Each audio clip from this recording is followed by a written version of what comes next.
Muy bien, un gusto verlos a todos.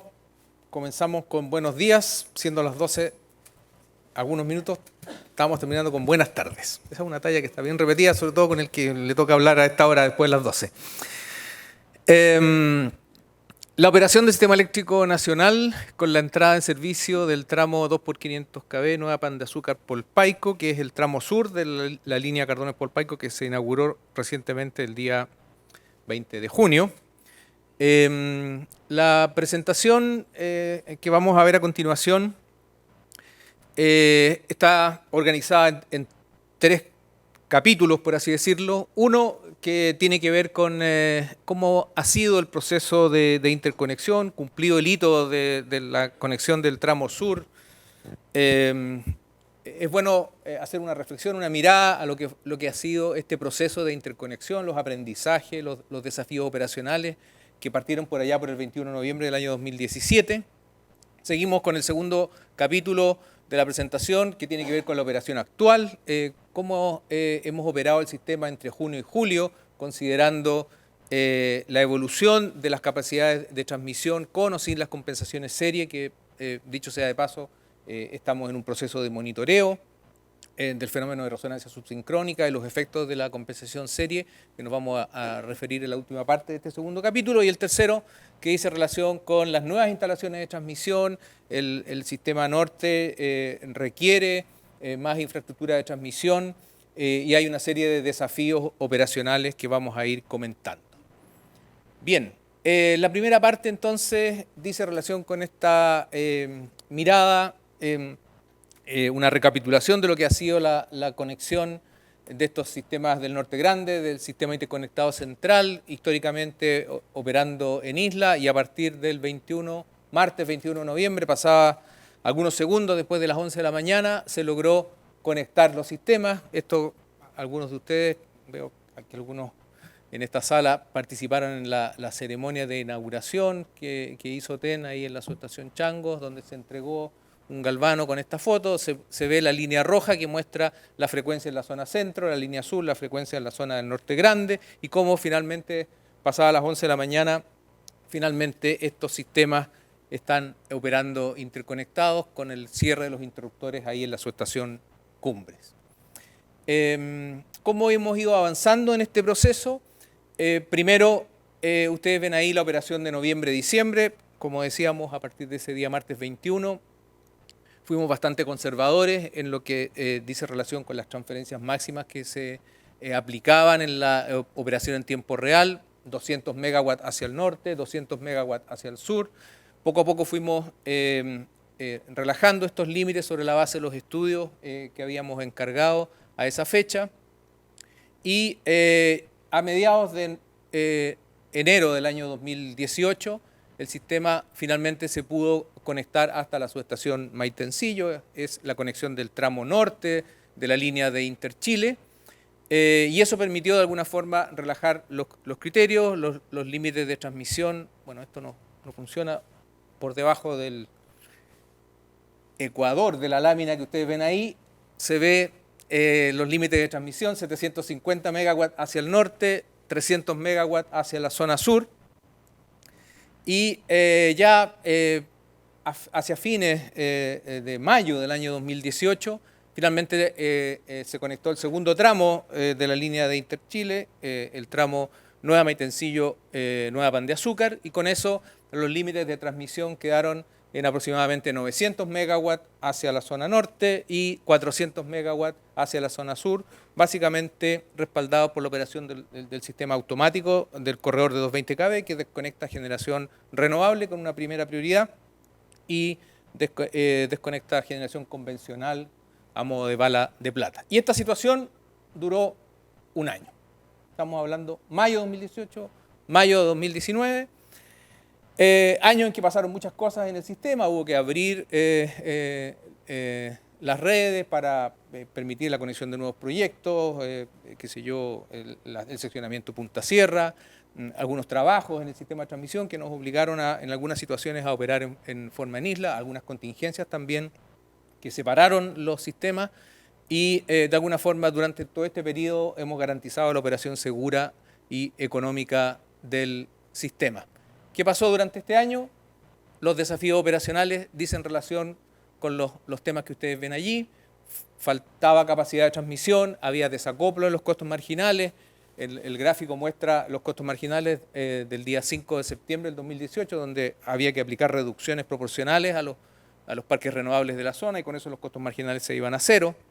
Acá abajo está el polígono que definía las capacidades de transmisión que estábamos ocupando en ese momento y una variable adicional que decía relación con el GNL inflexible, que a veces cuando había anticipación en la declaración se podía manejar como un embalse y otras veces cuando la información no era con suficiente anticipación era prácticamente un ladrillo que se ponía en la programación y en la operación en tiempo real y le quitaba colocación a los parques renovables de la zona.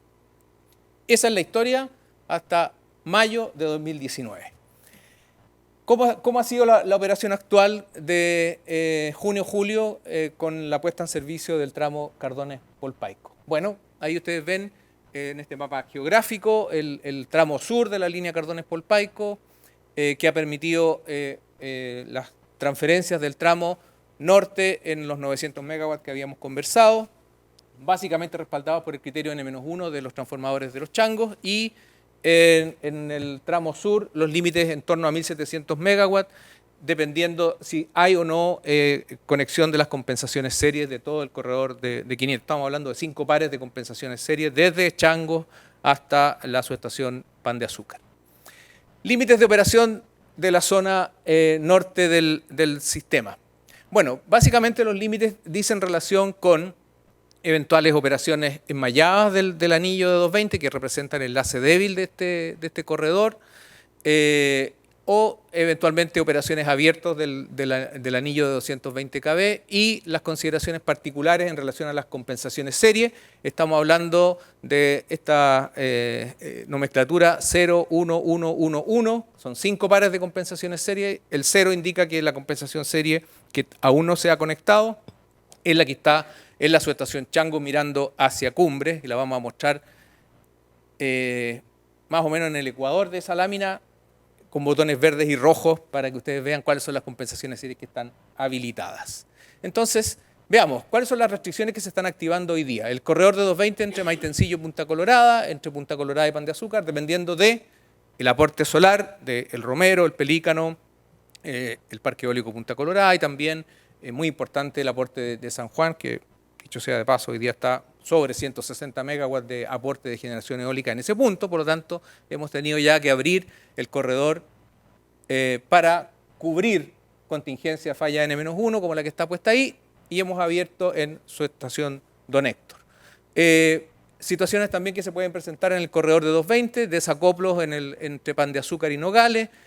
Básicamente los corredores más cargados son Las Palmas, los Vilos. Y las medidas operacionales dicen relación con la apertura del transformador de la Cebada, guardando el cuidado en relación a eventuales contingencias en el único vínculo, que puede ser el transformador de Pan de Azúcar o el transformador de Maitencillo. Y, como decía, ahí aparecen los botones verdes y rojos que dicen relación con las compensaciones series que hoy día están habilitadas. La que aún no hemos conectado es la compensación serie de su estación Chango. Hoy día hay una indisponibilidad en esa zona, pero básicamente lo que estamos haciendo es terminando la última etapa, como vamos a ver a continuación, del monitoreo de la resonancia subsincrónica.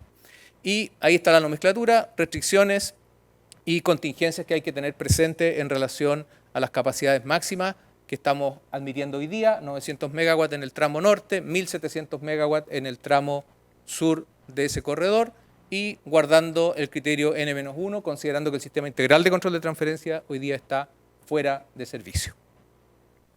Ahora, un poquito más de detalle en relación a los ajustes topológicos que se requieren realizar en función del aporte o mayor recurso renovable, ya sea solar o eólico, en el corredor de 220, entre Maitencillo y Pan de Azúcar o entre Pan de Azúcar y Nogales. Básicamente, como les decía, entre Maitencillo y Pan de Azúcar, lo que estamos haciendo es abrir en la subestación Don Héctor y con la flexibilidad operacional que nos dan los interruptores de esa subestación, uno puede desviar los flujos de El Romero o del Pelícano hacia el lado de Maitencillo o hacia el lado de Punta Colorada, y estamos a la espera, no sé si hay alguien del Pelícano por aquí, o del Romero, la conexión del parque fotovoltaico El Romero a la subestación Don Héctor para que salga de ese tap-off y finalmente permita equilibrar mejor los flujos y darle más flexibilidad operacional al sistema. El tramo Pan de Azúcar Nogales, bueno, lo que muestran nuestros estudios, que la recomendación es abrir al norte de la Cebada y con eso poder hacer un mejor control de los parques eólicos y del corredor de 220, teniendo presente que hay un tema pendiente. Ya enviamos una comunicación a los parques eólicos de la zona y a todos los que participaban en el sistema automático de control de transferencias para analizar la eventualidad de ajustar el automatismo que ya está fuera de servicio hacia la zona La Cebada Nogales para permitir un uso más intensivo del corredor de 220. ¿Cuáles son los efectos en el acoplamiento que hemos visto en esta operación de junio y julio de este año con la entrada en servicio del tramo sur Cardones-Polpaico? Bueno, hemos visto que antes de la entrada en operación, como se ve en el gráfico de la izquierda, teníamos desacoplo en torno a los $40 por megawatt hora y eso se han reducido a $10-12 por megawatt hora después de la interconexión. Al gráfico de la derecha muestra la situación el día de la inauguración, donde teníamos, dicho sea de paso, ese día había más de 2.100, 2.200 megawatts de aporte renovable en la zona norte del sistema, lo que representaba a la hora que se estaba haciendo la inauguración del orden del 80% de participación en relación a la demanda local. Y eso ratifica porque nosotros a la zona norte del sistema en algunos foros le hemos llamado nuestra pequeña Dinamarca. ¿No es cierto? Por la cantidad de renovables y bueno, y hay por ahí algunas gráficas que hemos mostrado en nuestros foros para mostrar, es un porcentaje muy relevante, 80% de participación de la demanda local, considerando todavía el desafío que viene a continuación. La gráfica de abajo, aquí Rodrigo me pidió que agregara una lámina para mostrar un poco el perfil de costos marginales y los efectos de desacoplo partiendo en abril de este año. Y uno ve como en la primera parte, antes de la entrada en servicio de la línea Nueva Pan de Azúcar Polpaico, digo, se ven bastantes desacoplos. Incluso algunos costos marginales cero en algunas zonas. Y una vez que entra la línea, uno ve esta, por así decirlo, ecualización de los costos marginales. Hay bastante más cercanía, bastante más desacoplo. Todavía existen algunos desacoplos. Hoy día, por ejemplo, hay mucha generación GNL inflexible y hemos debido realizar ciertos ajustes. Desacoples en los costos marginales en la zona centro-norte antes de junio y la operación mucho más ecualizada con costos marginales bastante más similares una vez que entra la línea de Interchile. Bien, para ir avanzando rápidamente, que aquí el reloj me está avisando que quedan 8 minutos. La zona norte del sistema tenía una suerte, antes de la entrada en operación de la línea Nueva Cardones, Nueva Pan de Azúcar Polpaico, digo, teníamos estos cuellos de botella, ¿no es cierto?, que están graficados ahí, con un automatismo que permitía llevar el sistema a 400 megawatts y los costos marginales cero que ya habíamos descrito en algunas láminas anteriores. ¿Cómo evolucionó esta situación? Bueno, una zona norte con una demanda del orden de 3.100 megawatts, con un aporte de capacidad instalada que podría llegar a los 3.600 megawatts de energía renovable, eólica y fotovoltaica, con una generación térmica, comillas, eficiente, carbón, GNL, que compite por esta capacidad de transmisión, que hoy día está en 1.700 megawatts por el sistema, el corredor de 500, y N-1 ajustado, va a depender si hay o no automatismo por el corredor de 220 en paralelo, dependiendo de los ajustes topológicos. Y la evolución del perfil de costos marginales, 5 de septiembre de 2018, 20 de junio de 2019, con desacoplos bastante más atenuados, pero sí todavía se muestran algunos desacoplos o desacoples en los costos marginales que ahí están graficados en torno a los $22 por megawatt hora. 15 aproximadamente dólares por megawatt hora representan el desacople del sistema y el resto son diferencias naturales que tienen que ver con las pérdidas marginales. Bien, esta lámina, solo pasarla muy rápido, pero para mostrar lo que fue el eclipse solar, se prepararon estudios que se iniciaron a comienzos de este año, donde una de las incertidumbres que había, más allá de los pronósticos, tenía que ver con si la línea Nueva Pan de Azúcar Polpaico iba a estar en servicio el día 2 de julio. afortunadamente sí estuvo en servicio, facilitó la coordinación, la operación del sistema. Ahí están las gráficas de estimación de generación solar, que era por la época del año un 60% de las máximas aportes en épocas de verano.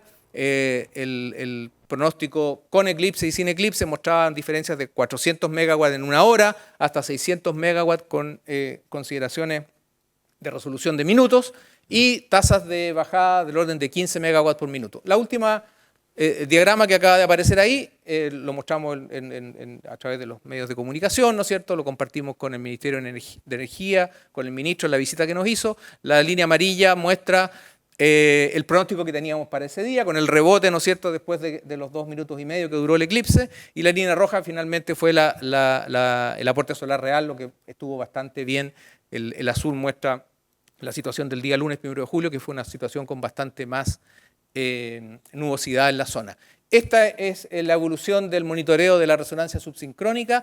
Lo que hemos ido haciendo es conectando las compensaciones serias. Ahí están los botones rojos que se transforman en botones verdes, que van conectando la compensación serie y a través de los equipos, entre los relés torsionales que se instalaron en las máquinas térmicas, fundamentalmente Huacol, Dangamos, Kellar, CTM3 y IEM, hemos ido monitoreando los eventuales efectos de resonancia subsincrónica, que los estudios nos indicaban que había un riesgo de presentarse el fenómeno, y hoy día estamos, como va a aparecer ahí, en la etapa número 6, que consiste en a la espera de conectar el último banco de compensación serie en la subestación Changos, mirando hacia Cumbre, para evaluar estos eventuales efectos de resonancia subsincrónica en las máquinas térmicas que les había mencionado.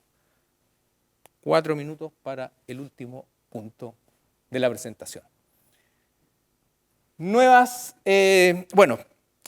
de más está decir, ¿no es cierto? Partimos acá en la primera presentación de la mañana con una presentación relacionada con lo que es la planificación y cómo de alguna forma la planificación, uno de los objetivos, por supuesto, facilitar la vida desde la planificación a la operación.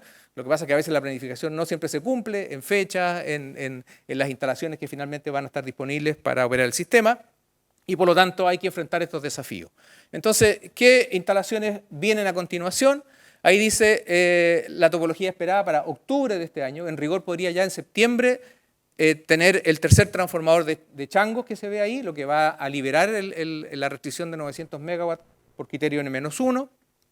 Y muy importante la conexión Changos-Quimal en 500 kV, lo que va a acercar, por así decirlo, eléctricamente la zona norte grande hacia la zona norte chicos, centro-sur de nuestro sistema eléctrico. Después, hacia febrero de 2020, se supone que deberíamos tener en servicio ya los nuevos elementos de compensación reactiva en pan de azúcar y subdividida la compensación serie del tramo nueva pan de azúcar en Polpaico, digo, lo que va a facilitar bastante lo que dice relación con la operación del sistema y eventuales sobretensiones producto de las compensaciones serie que vemos que van a tener que estar en servicio la mayor parte del tiempo posible.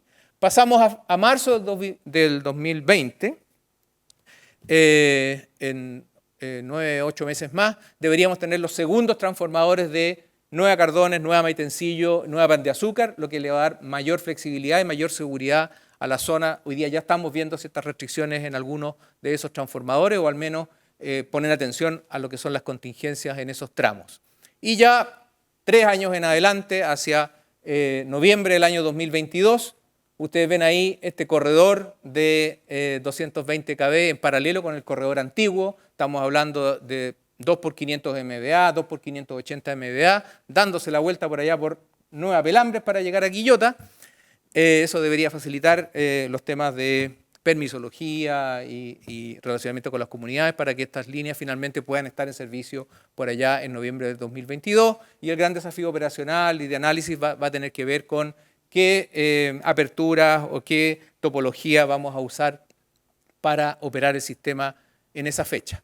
Otro desafío importante, tenemos muchos, pero algunos que quiero mencionar particularmente en esta presentación, dice relación con la entrada o con la puesta en servicio de un plan de defensa contra contingencias extremas, contingencias críticas en la zona norte. Hemos hecho un estudio, lo hemos publicado en abril de este año, donde se ve cómo hay ciertas contingencias dobles que pueden generar algunos apagones parciales o totales en el sistema, y es importante utilizar la experiencia que tenemos en la implementación de estos planes de defensa, tanto en la zona de Quillota, San Luis, como en la zona de Charrúa, para hacer frente a estas contingencias. Y para eso, desde ya, dejamos invitados a los coordinados, vamos a organizar algunas reuniones para entender bien las instrucciones que les vamos a dar, tanto por el lado de la carga, tanto por el lado de la transmisión y por el lado de la generación, para implementar estos recursos estabilizantes que le permitan dar mayor resiliencia al sistema. Comentarios finales. Solo para efectos de recapitular, porque ya estoy pasado 1 minuto y medio. La evolución de las obras del sistema eléctrico norte ha requerido la aplicación de restricciones de transmisión. Ustedes han visto cómo relatamos aquí en la primera parte la evolución de estas restricciones de transmisión, fundamentalmente para preservar la seguridad del sistema y garantizar la operación más económica del conjunto de las instalaciones. Los desafíos de la operación del sistema norte todavía se mantienen, ¿no es cierto?, la integración de nuevas fuentes de energía renovables. Si uno mira la resolución exenta de la CNE con las obras que están en construcción, podríamos llegar a 1000 megawatts adicionales en el corto plazo.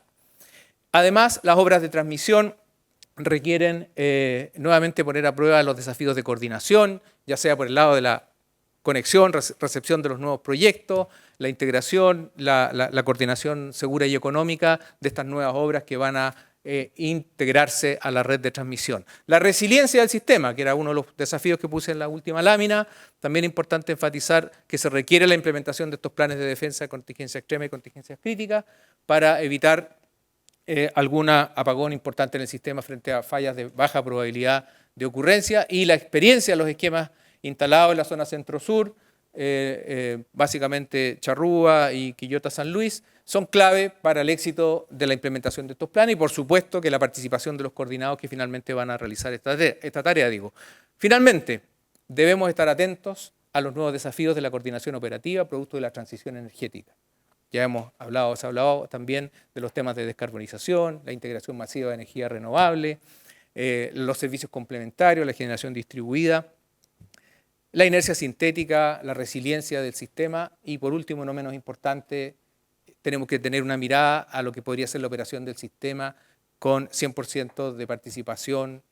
Hay que ver si se puede alcanzar de electrónica de potencia que dice relación con los conversores, por ejemplo, de los parques fotovoltaicos. Muchas gracias. Hola Ernesto, Felipe Escobar de Acciona.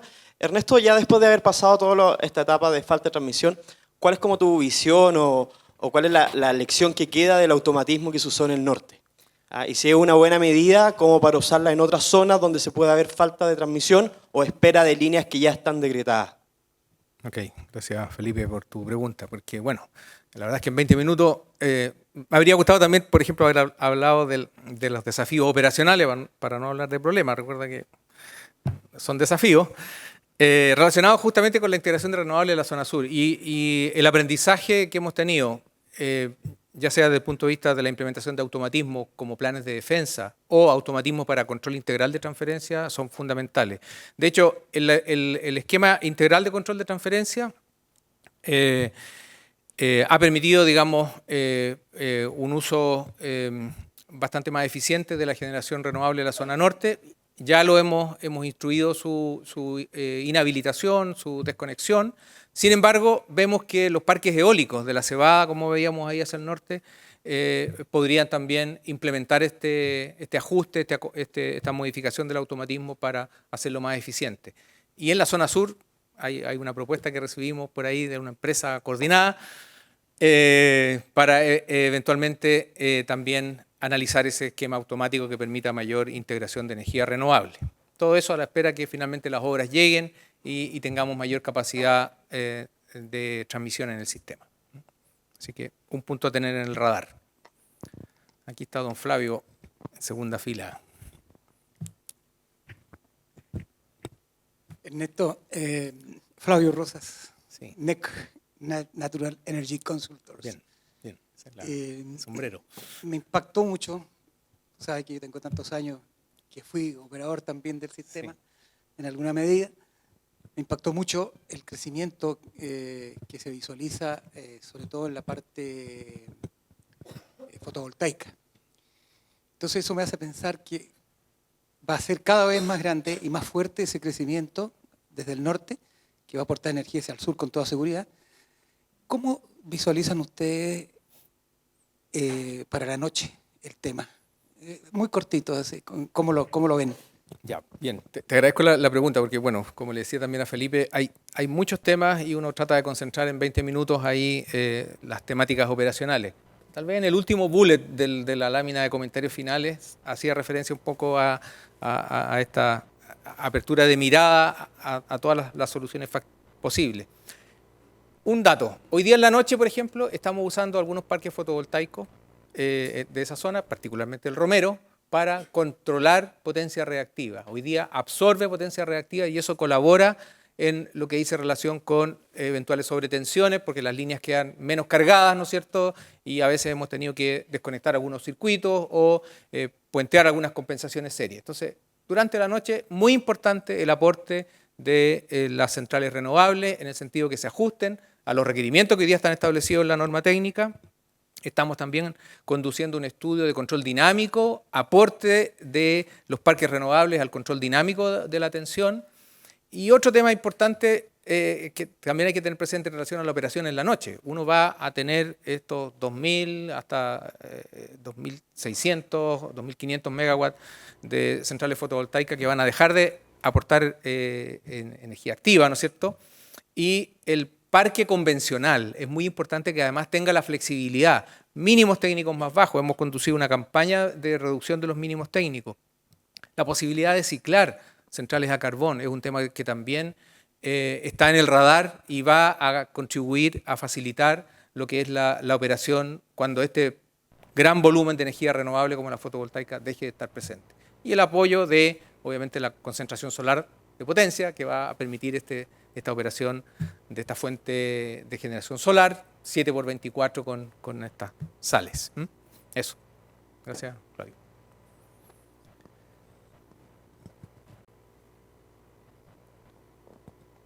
Hola, Ignacio Armijo de Engie.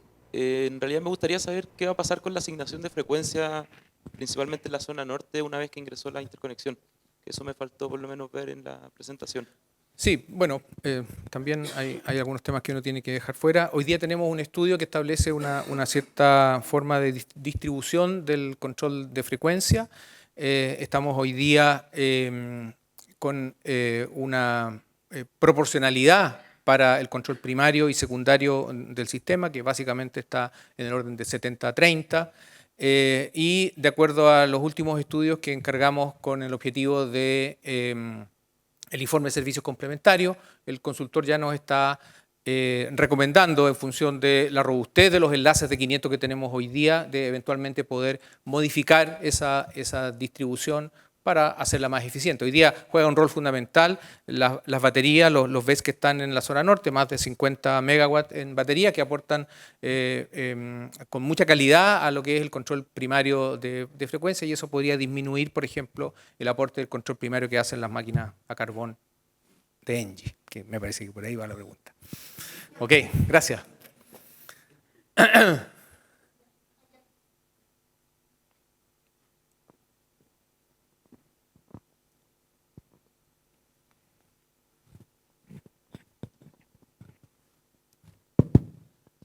Aló, buenas tardes. Cristian González, Comité Solar de Corfo.